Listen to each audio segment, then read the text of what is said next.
La musique est très importante pour le peuple de Dieu, car c'est à travers elle que nous adorons le Seigneur pour tout ce qu'il est et fait dans nos vies. Et le roi David était sans aucun doute le plus grand musicien de l'histoire biblique. La plupart des psaumes qu'il a composés ont été initialement écrits, non pas pour être lus comme nous avons l'habitude de le faire, mais plutôt pour être chantés. Voyez ce qu'il a dit au début du psaume 33. Juste réjouissez-vous en l'Éternel. La louange, c'est aux hommes droits.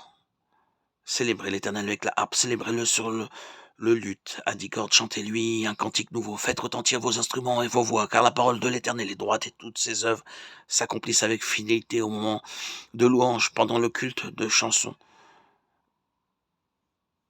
Ils ont pas seulement pour but de préparer le cœur des gens à écouter la prédication. En réalité, cela devra être un moment unique où nous adorons Dieu de tout notre cœur sans précipitation pour que cela se termine. De plus, les louanges ont pour objectif de nous aider à mémoriser la parole de Dieu, car autrefois, la plupart des gens étaient analphabètes ou n'avaient pas accès aux Écritures. Ainsi, observez l'ordre que Moïse a donné à la nation d'Israël, peu avant sa mort. Maintenant, écrivez ce cantique, enseigne-le aux enfants d'Israël, mets-le dans leur bouche, et que ce cantique me serve de témoin contre les enfants d'Israël. Alors si la musique a une fonction aussi importante qui est d'insuffler la parole dans notre cœur, les paroles des louanges devraient être remplies de versets bibliques et de contenu de la Bible, n'est-ce pas? Cependant, ce n'est pas ce que nous avons observé ces derniers temps. Bien sûr, il existe des louanges très bénies et édifiantes, mais il y a aussi de nombreuses chansons, gospel, qui vont totalement à l'encontre des enseignements de la parole de Dieu.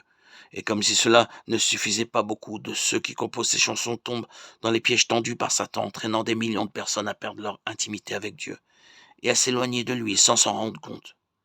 C'est précisément sur ces pièges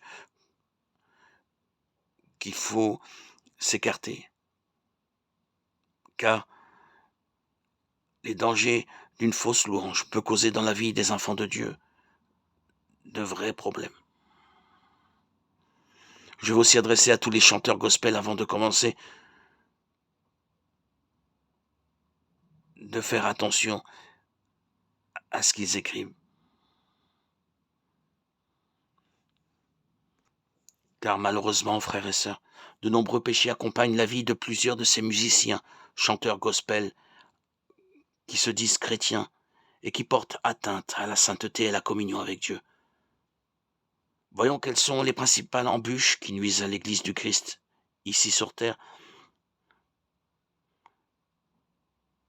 La première embûche est bien sûr l'orgueil. L'orgueil survient lorsqu'une personne se juge meilleure que les autres ou lorsqu'elle a une estime de soi excessive. Même si nous essayons de le cacher, beaucoup d'entre nous luttent également contre ce péché.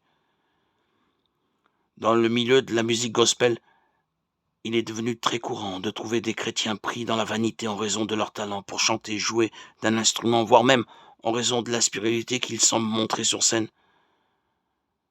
Je parle de scène car pour eux c'est comme un spectacle d'exhibition.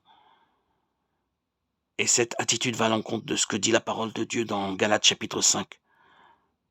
L'apôtre Paul met en garde les chrétiens. Si nous vivons par l'esprit, marchons aussi selon l'esprit.